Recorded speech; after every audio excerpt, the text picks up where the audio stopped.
경기 침체 우려 속에 고용시장도 얼어붙고 있습니다. 기업들의 잇따른 희망퇴직 소식에 이어서 공공기관에서도 14년 만에 정원을 줄이기로 했는데요.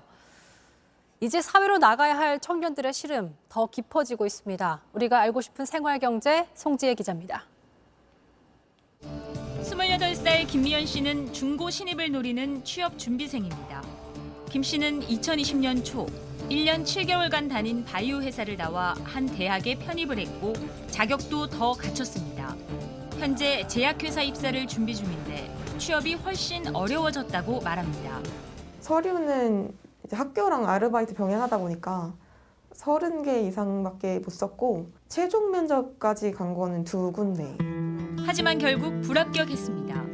경력직인 분들까지도 신입 채용으로 몰리고 있고 훨씬 좀 힘들고 경쟁이 심하다 이렇게 느끼시는 거군요. 이게 경기가 어려지면서 채용 인원이 그냥 다 줄었어요. 한두 명 뽑는 자리에도 700명 정도 지원하는 게 너무 당연한 것처럼 느껴지고 이렇듯 고용시장에 매서운 칼바람이 불고 있습니다. 재직 중인 사람도 예외가 아닙니다. 유통업계와 금융권을 중심으로 줄줄이 희망퇴직 신청을 받고 있는 가운데 정부가 공공기관 정원도 14년 만에 약 3% 줄이기로 했습니다. 효율성을 높이겠다는 겁니다. 규모가 큰 한국철도공사와 한국전력공사 등에서 감축폭이 큽니다. 정부는 신규 채용에 미치는 영향을 최소화하겠다지만 가뜩이나 얼어붙은 취업 시장이 더 어려워질 거란 우려가 커지고 있습니다. 공시생들이 모여있는 서울 노량진 학원가입니다. 이곳에서 학생들의 반응을 직접 들어보겠습니다. 매우 달갑지 않은 소식이겠죠. 물론 뭐 국가적인 입장에서 뭐 공공부문 부채를 줄여야 한다라는 그런 당위성은 있겠지만 솔직히 좀 한 해 한 해 달라질 때마다 뭔가 좀 가슴이 철렁하죠.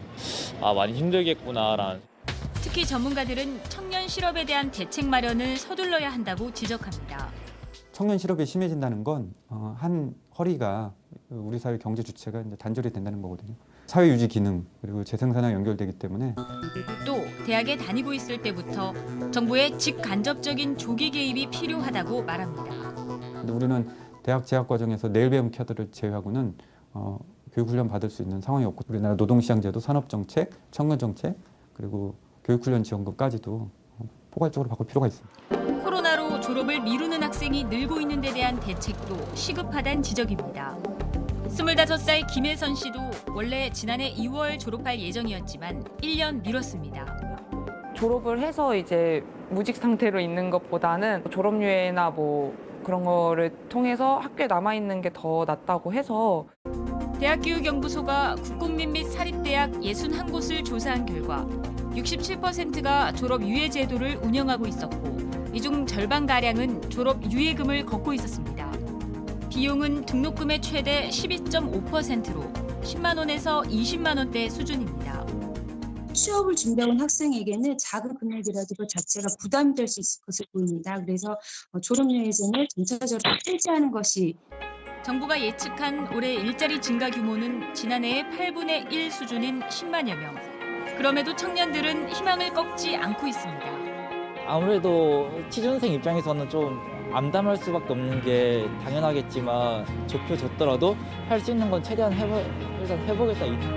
JTBC 송지혜입니다.